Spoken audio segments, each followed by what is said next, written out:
حسین کا ہے۔ تو سکینہ کہتی ہے پھوپھی جب تم خنجر لے کر کے پیرا دینے لگی تو مجھے نیند کا غلبہ ہونے لگا، تو مجھے میرے بابا کا سینہ یاد آ گیا، تو میں لاشوں کی طرف آئی اور میں نے کہا بابا تم کہاں ہو تاکہ میں تمہارے سینے پہ سر رکھ کے سو جاؤں۔ تو پھوپھی اسی لاشے سے آواز آئی تھی سکینہ تیرا بابا حسین یہاں ہے، تو میں یہاں پر چلی آئی۔ اللہ اکبر، سکینہ کو اٹھا کر کے لایا، سکینہ روتے روتے بے ہوش ہو گئی اور سیدہ زینب اسی طرح کا پیرا دینے لگی۔ ایک سایہ آپ نے دیکھا کہ تیزی کے ساتھ ایک سایہ جو ہے وہ میدان میں بڑھتا چلا آ رہا ہے۔ سیدہ سکینہ نے ٹوٹا سا خنجر پھر تان دیا اور اس کے بعد کا خبردار سب تو لوٹ چکے ہو، شہزادیوں کے کپڑے بھی تم چھین کر لے گئے ہو، علی اصغر کا جھولا تک نہیں رکھا، تم نے خیمے تک جلا دیے ہیں، تم نے سکینہ کی بالیاں تک چھین لی ہے، اب کیا رہ گیا ہے جو لوٹنے کے لیے آئے ہو؟ ظالموں کچھ تو شرم کرو۔ آپ یہ فرما رہی تھی کہ وہ سایہ آگے بڑھ رہا تھا، آپ نے کہا اب آگے قدم نہ اٹھانا ورنہ خبردار میں تجھے قتل کر دوں گی، یاد رکھ میرے ہاتھوں سے قتل نہ ہونا۔ تو اس سائے سے ایک آواز نکلی، بی بی میں کوئی غیر نہیں ہوں، میں اہل بیت کی محب ہوں اور میں لوٹنے نہیں آ رہی ہوں، میں ایک عورت ہوں، میں حر کی بیوی ہوں اور حر این جنگ کے موقع پر آپ کی طرف چلا گیا تو مجھے آنے کا موقع نہیں ملا۔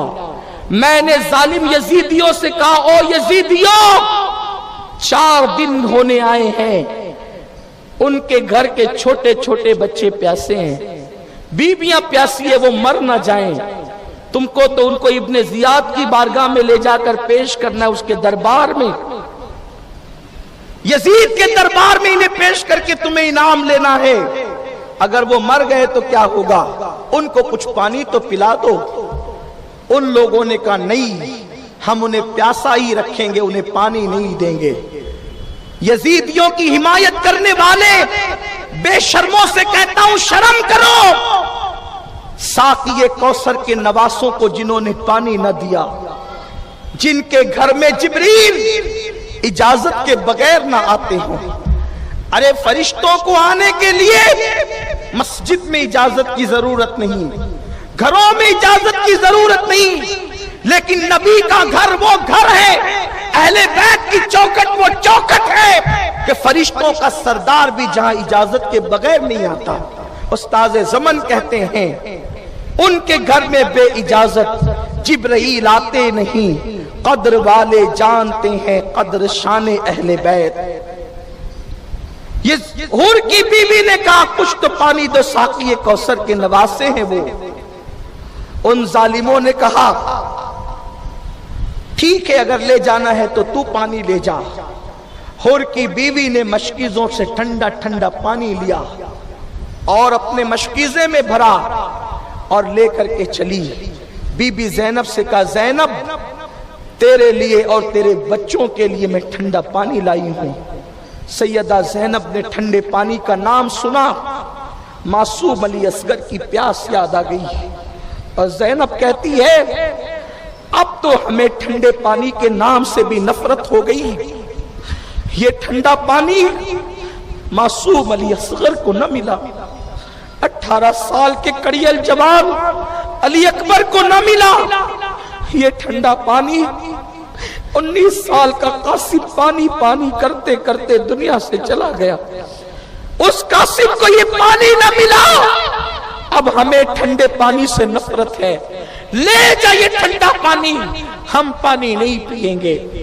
لیکن خاندان اہل بیت کا یہ مزاج ہے کہ جب وہ ضد پر آ جائیں اور کسی کی بات نہ مانے تو لوگوں کو ایک طریقہ معلوم تھا کہ جب بھی رسول پاک ہو، حضور علیہ السلام بھی اگر جلال میں آ جائیں اور کسی کی بات نہ مانے اور حضور کے سامنے سیدہ فاطمہ کا واسطہ پیش کر دیا جاتا تھا تو حضور کا غصہ چلا جاتا، حضور فوراً بات مان جاتے تھے۔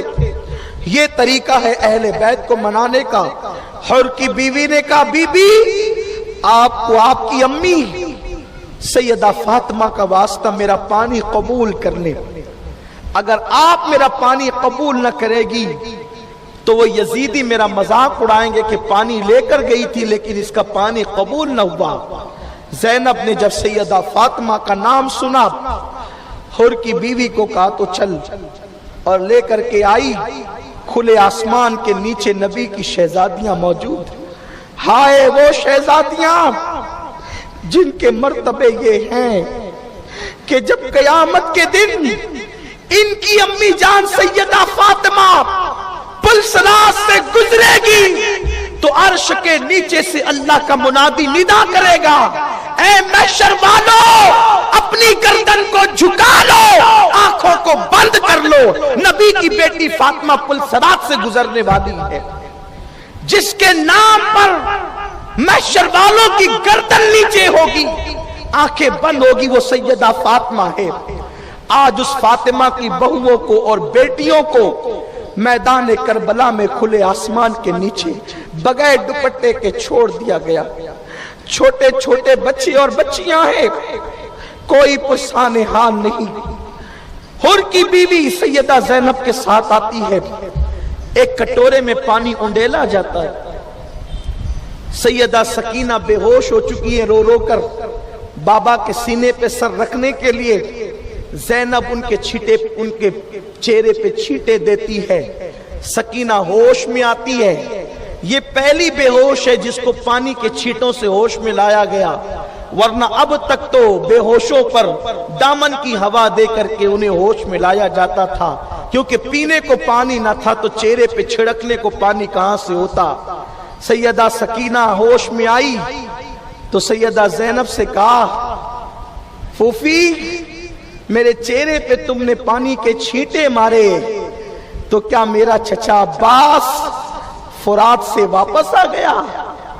پانی لے کر عباس آ گئے؟ بچی کے معصوم جملوں نے بیویوں کے سینے پہ نشتر لگا دیے۔ سیدہ زینب نے سینے سے چمٹا کر سکینہ کو کہا، نہیں سکینہ، اب تیرا عباس کبھی واپس نہیں آ سکتا، تیرا چچا گیا، اب وہ ساقی کوثر سے جا کر مل گیا، وہ کبھی واپس نہیں آ سکتا۔ سکینہ نے کہا، پھر یہ پانی کہاں سے ملا؟ تو کہا گیا کہ یہ پانی حر کی بیوی لے کر آئی ہے، لو بیٹی پانی پی لو۔ سکینہ نے کہا، پھوپھی جان آپ نے پانی پی لیا؟ دیکھو نبی کے گھر والوں کی تربیت کیسے ہوئی تھی، وہ اہل بیت کی شان کے مالک تھے۔ سیدہ سکینہ نے زینب سے پوچھا، پھوپھی کیا آپ لوگ پانی پی چکے؟ زینب نے کہا، نہیں بیٹی، اپنے نانا کی حدیث ہے کہ جب کھانے پینے کی چیز ملے تو جو پہلے سب سے چھوٹا ہو اس کو پلاؤ کھلاؤ، پھر بعد میں بڑے کھائیں پئیں، کیونکہ جب بھی پھل آتے تو حضور پہلے بچوں کو دیتے پھر خود کھاتے، جب بھی پینے کی چیز آتی پہلے بچوں کو پلاتے خود پیتے، تو ہمارے قافلے میں سب سے چھوٹی تم ہو، اس لیے بیٹی پہلے تم پانی پیو، پھر ہم تو اپنا دیکھ ہی لیں گے۔ سکینہ کے ہاتھ میں کٹورا پہنچا پانی کا، سکینہ اٹھ کر کھڑی ہو گئی، اور کھڑی ہونے کے بعد بچی میں چلنے کی طاقت نہ تھی۔ اب چوتھا دن طلوع ہونے والا تھا، چوتھا دن شروع ہونے والا تھا۔ ذرا سوچو، نبی کے خاندان پہ درود پڑھنے والوں، یہ خاندان نبی کی شان ہے، یہ اہل بیت اطہار کا مقام ہے۔ گرمی کے موسم میں ہم روزہ رکھتے ہیں، مؤذن اعلان کرے افطار کر لو، ہم کسی کا خیال کیے بغیر افطار کر لیتے ہیں، لیکن یہ خاندان نبوت، خون رسول کی شان دیکھو، خون رسول کی کرامت دیکھو، کہ جب اس ننھی سی بچی کو چوتھی صبح طلوع ہونے سے پہلے پانی ملا، 7 سال کی بچی کیا ہوتی ہے، اور جب یہ حدیث اس بچی کے کان میں پہنچی کہ پہلے چھوٹوں کو پلاؤ پھر خود پیو، پورے قافلے میں سب سے چھوٹی تم ہو، پہلے تم پیو پھر ہم اپنا دیکھیں گے، وہ بچی اٹھ کر کے کھڑی ہوئی، اور کھڑی ہونے کے بعد طاقت چلنے کی نہ تھی، پھر بھی بوجھل قدموں سے اس نے دوڑنا شروع کیا۔ زینب نے آواز لگائی، سکینہ، او سکینہ، میری بیٹی سکینہ کہاں جاتی ہو؟ کوئی جواب نہ دیا بچی نے۔ سیدہ زینب اٹھی کہ اندھیرے میں بچی جاتی کہاں ہے، اور بچی کو اپنے سینے سے چمٹا لیا، پوچھا بیٹی کہاں جاتی ہو؟ سکینہ نے کہا پھوپھی تم بھول گئی ہو، ابھی تو تم نے نانا کی حدیث پڑھی کہ جب کھانے پینے کی چیز آئے تو پہلے چھوٹوں کو پلاؤ کھلاؤ، پھر بعد میں بڑے، اور آپ نے کہا کہ میں تمہارے قافلے میں سب سے چھوٹی ہوں۔ پھوپھی تم بھول گئی ہو، میں تو 7 سال کی ہوں، مجھ سے بھی چھوٹا ہمارے قافلے میں میرا بھیا علی اصغر ہے، وہ 6 مہینے کا بچہ ہے، مجھ سے چھوٹا ہے، تو میں چاہتی ہوں کہ پہلے اس کو پانی پلاؤں گی اور نانا کی سنت پر عمل کروں گی، اس کے بعد میں پانی پیوں گی۔ بیویوں کے سینے پر ایک نشتر گویا اور لگا۔ زینب نے کہا بیٹی تیرا بھیا علی اصغر یزیدیوں کا پانی نہیں پیتا، اور اب وہ تو ساقی کوثر کے ہاتھوں سے پانی پی کر سیراب ہو چکا ہے، اس لیے بیٹی وہ پانی نہیں پیے گا۔ آپ غور کریں، یہ حالت ہوئی، ابھی یہی حالت ہوئی تھی کہ اسی حالت میں بیویوں نے خدا خدا کر کے رات نکالی۔ لوگ کہتے ہیں کہ جس وقت غم کی رات آتی ہے تو وہ جلدی ختم نہیں ہوتی، سوچو وہ کربلا کی شام غریبہ کیسے کٹی ہوگی۔ لیکن جب صبح آئی 11 محرم کی صبح تو وہ ایک اور طوفان اور قیامت لے کر کے آئی۔ صبح ہوئی، سورج نے پہلی کرنیں ارض کربلا پر چمکائی تو کیا دیکھا کہ شہداء کی لاشیں کچلی ہوئی ہے۔ لاشیں دیکھ کر بیویوں پہ قیامت ٹوٹ پڑی، سر پہ دوپٹے نہ تھے۔ شہربانوں نے کہا زینب ہمارے سر پہ دوپٹے نہیں ہے، دن نکل رہا ہے، ہم کیسے پردہ کریں گے؟ تو سیدہ زینب نے کہا اللہ نے بڑے بال تمہیں اس لیے عطا کیے ہیں کہ کل تک دوپٹے سے منہ چھپاتے تھے، اب اپنے بڑے بالوں کو چہرے پہ ڈال لو اور اپنے بالوں سے پردہ کرو، اپنے بالوں سے چہروں کو چھپاؤ۔ اس سے میری قوم کی بیٹیوں کو بھی یہ سبق حاصل کرنا چاہیے کہ دوپٹے نہ تھے تو چہرے پہ بال ڈال کر انہوں نے چہرے چھپائے، اور آج کی بیٹیاں گلے میں دوپٹے کو مفلر کی طرح لٹکا کر گھومتی ہیں اور حسینی بننے کے دعوے دار ہیں۔ یاد کرو ان بیویوں کی شرافت کو، ان کی تعظیم و بزرگی کو۔ ابھی صبح ہوئی، یزیدی کتے پھر آئے شمر کے ساتھ، اور انہوں نے بیویوں کے ہاتھوں میں ہتکڑیاں ڈال دی، پیروں میں بیڑیاں ڈال دی، اور ننگے پیٹ جو تھی اونٹوں کی ننگی پیٹ پر بیویوں کو بٹھا دیا، ایک ایک ساتھ 3 لوگوں کو باندھا، اور بڑوں کے ساتھ بچوں کو بھی باندھا۔ تو ظاہر سی بات ہے بچوں کے ہاتھ چھوٹے، بڑوں کے ہاتھ بڑے، تو بچوں کے ساتھ بڑوں کو یوں جھکنا پڑتا تھا۔ بچے اگر بڑے اٹھے تو بچوں کو تکلیف، اور بچوں کی وجہ سے جھکے تو تکلیف، اور جو کئی دن کا بیمار سید سجاد امام زین العابدین امام حسین کا ایک ہی بیٹا بچا ہوا ہے، ان کی گردن میں توق ڈال دیا ہے۔ وہ ایسا کسی کا امتحان، کوئی کسی نے ایسا امتحان دیا ہے؟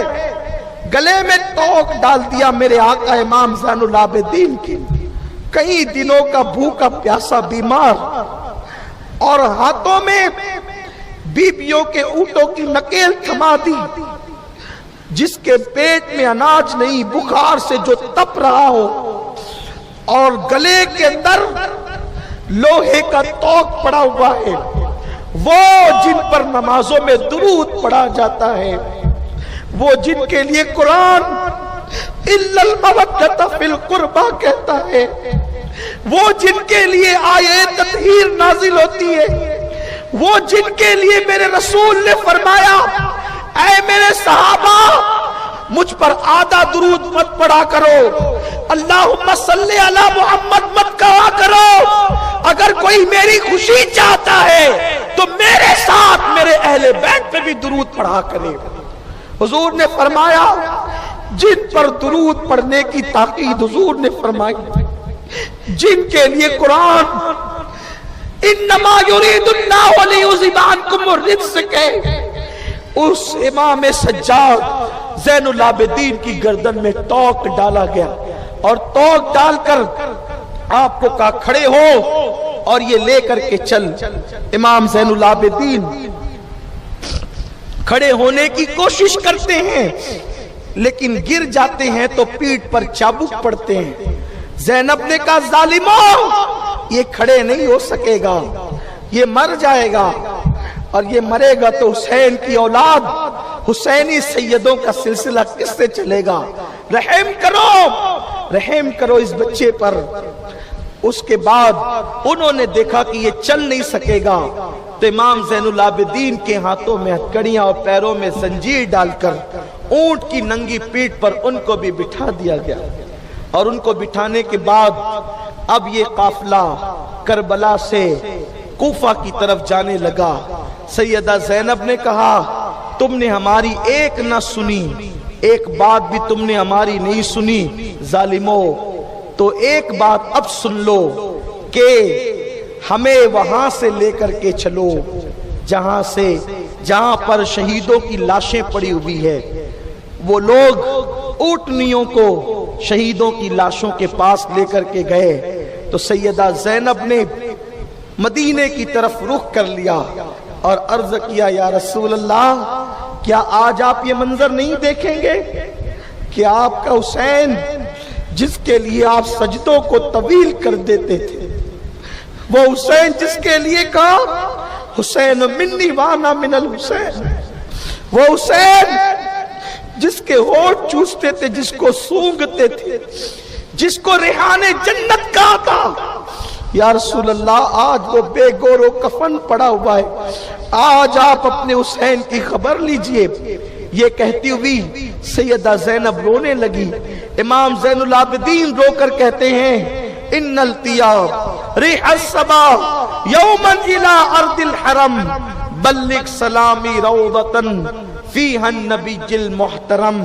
اے ہوا ہمارا پیغام تو اب کون پہنچائے گا، تو ہی جب مدینہ شریف تیرا گزر ہو تو اے ہوا جب تو روضہ رسول پر جانا تو روضہ رسول پر جا کر کے تو ادب کے ساتھ ہمارے نانا کو ہمارا سلام کہہ۔ کل میں نے تقریر میں یہ بات عرض کی تھی، یہ حضور علیہ السلام کا معجزہ ہے کہ پوری زندگی 63 سال نہ کبھی بچپنے میں نہ کبھی جوانی میں حضور کی زلفیں کبھی نہیں بکھری تھی، احد کے میدان میں بھی نہیں بکھری تھی، بدر کے میدان میں بھی کبھی نہیں بکھری تھی۔ حضرت عبداللہ ابن عباس کہتے ہیں میں نے 61 ہجری کے عاشورہ کو جمعہ کی نماز کے بعد میں سو رہا تھا، میں نے کیا دیکھا، نبی پاک کی زلفیں بکھری ہوئی ہے۔ لوگ کہتے میدان کربلا میں کیا ہے، اس کو اتنی اہمیت دیتے ہو، کربلا میں کیا ہے، ارے دیکھ کربلا میں کیا ہے، اس نبی کی زلفیں بکھرتی ہے۔ بڑے بڑے حادثات جن زلفوں کو بکھرا نہ سکے کربلا نے ان زلفوں کو بکھرا دیا۔ ابن عباس کہتے میں نے دیکھا حضور کی زلفیں بکھری ہوئی اور خون کے دھبے حضور کے جبے پر ہے اور آنکھوں میں آنسو ہے۔ لوگ کہتے ہیں حسین کے لیے کیوں روتے ہو، کربلا کا واقعہ سن کے کیوں روتے ہو؟ ہم کہتے ہیں خدا کی قسم ہر کسی پر روئے تو آنسو زمین پر بہہ جاتے ہیں، لیکن اگر غم حسین میں روئیں تو وہ ہمارے لیے نجات کا ذریعہ بن جاتے ہیں۔ میرے آقا صلی اللہ علیہ وسلم شہادت حسین پر روئے، یہ بخاری شریف کی حدیث۔ ابن عباس اپنا خواب بیان کرتے ہیں، بکھری ہوئی زلفیں اور ان زلفوں کے اندر مٹی لگی ہوئی ہے، دھول اٹی ہوئی ہے، کپڑوں کے اندر خون کے دھبے ہیں۔ آقا کریم کی یہ حالت دیکھیے، حضور رو رہے ہیں، آقا کریم کی آنکھوں میں آنسو ہے۔ سرکار سے عرض کی یا رسول اللہ، اللہ آپ کی خیر کرے، آپ کے دین کی خیر کرے، آپ کی اہل بیت کی خیر کرے۔ آپ غمگین ہیں، آپ رو رہے ہیں، آپ کی زلفیں بکھری ہوئی ہے۔ میرے آقا نے کہا ابن عباس آج میرا حسین کربلا میں شہید ہو گیا، صبح سے لے کر اب تک میں کربلا کے میدان میں شہیدوں کا خون جمع کر رہا تھا، شہیدوں کا خون میں نے جمع کیا ہے۔ حضرت سیدنا بابا فرید الدین گنج شکر فرماتے ہیں کہ شب عاشور میں کسی نیک عورت نے میدان کربلا کو خواب میں دیکھا کہ ایک عورت ہے نقاب پوش جو اپنی آستین سے کربلا کی دھرتی کو جھاڑ رہی ہے اور کنکر اٹھا اٹھا کر کے چن رہی ہے۔ اس عورت نے پوچھا بی بی یہ کون سا میدان ہے اور آپ یہ کنکر کیوں اٹھاتی اور صاف کرتی ہے؟ تو اس عورت نے جب اپنے چہرے سے پردہ ہٹایا تو کہا کہ میں فاطمہ بنت محمد ہوں، میں فاطمہ ہوں، تیرے نبی کی بیٹی ہوں۔ کہا بی بی آپ میدان کو جھاڑو دیتی ہے؟ فرمایا ہاں یہ کربلا کا میدان ہے اور اسی جگہ پر میرا حسین گھوڑے سے زمین پہ گرے گا، تو میں پہلے سے کنکر اٹھا رہی ہوں کہ میرے حسین کو کنکر نہ چبھ جائے۔ یہ ہے داستان کربلا۔ ڈاکٹر اقبال اسی لیے تو کہتے ہیں غریب سادہ وہ رنگی ہے داستان حرم، غریب سادہ وہ رنگی ہے داستان حرم، حسین انتہا اس کی ابتدا ہے اسماعیل، یہ میرے مولا حسین کی داستان کربلا ہے۔ تو جس وقت لاشوں کے قریب یہ آئے امام زین العابدین نے ان التیاریح الصبا یوما الى ارض الحرم بلغ سلامی روضتا فیہا النبی المحترم، یہ پڑھا تو اپنے بیگانے سب رونے لگے۔ امام علی مقام کا وہ چھوٹا سا لٹا پیٹا قافلہ 11 محرم کی صبح دن تڑکے کوفہ کی طرف روانہ ہو گیا۔ کوفہ والوں کو اعلان کر دیا گیا کوفہ والوں جشن کرو جشن۔ عورتیں چھتوں پر چڑھے بچوں کو لے کر، اس لیے کہ کچھ باغی لوگ تھے جن کے سر ہم کاٹ کے لا رہے ہیں اور ان کی لٹی پٹی عورتوں کو قیدی بنا کر لا رہے ہیں۔ کوفہ میں یہ بات نہیں بتائی گئی کہ کس کو لا رہے ہیں، جھوٹ بولا یزیدیوں نے کہ ہم باغی، اور وہ بھی کیسے باغی جو رستے میں بیٹھ کر کے قافلے لوٹتے تھے، ان لٹوروں کو ہم نے کاٹا ہے۔ کوفہ میں جشن کا ماحول تھا کہ حکومت کے باغی اور وہ بھی قافلے لوٹنے والے لٹوروں کو لایا جا رہا ہے۔ کوفہ میں جشن کا ماحول ہے۔ کربلا سے کوفہ آتے آتے شام ہو گئی ہے۔ خولی جس کے پاس امام علی مقام کا سر تھا، شام ہوئی تو اس کو پتا چلا کہ اب تو ابن زیاد کے پاس جانا ہی بے فائدہ ہے، کیونکہ شام ہوتی ہے تو وہ شراب میں ڈوب جاتا ہے، انعام نہیں دے گا، سر دیکھ کر مجھے گالیاں دے گا۔ تو اس نے سوچا کہ ابن زیاد کے پاس نہ جاؤں بلکہ اپنے گھر جاتا ہوں، صبح جاؤں گا جب اس کا نشہ اتر جائے گا۔ دیکھو اہل بیت کا دشمن کبھی حلالی بندہ نہیں بنتا، یہ خاص بات آپ ذہن میں رکھیے، حدیث پاک سے ثابت ہے۔ جو غیر حلالی ہوتے ہیں وہی اہل بیت سے دشمنی کرتے ہیں، یہ حدیث رسول ہے۔ یہ ابن زیاد جو ہے نا، ابن زیاد کے باپ کا نام ہے زیاد، اس کا نام عبید اللہ، اس کے باپ کا نام زیاد، اور زیاد کے باپ کا نام آج تک تاریخ میں لکھا ہی نہیں گیا۔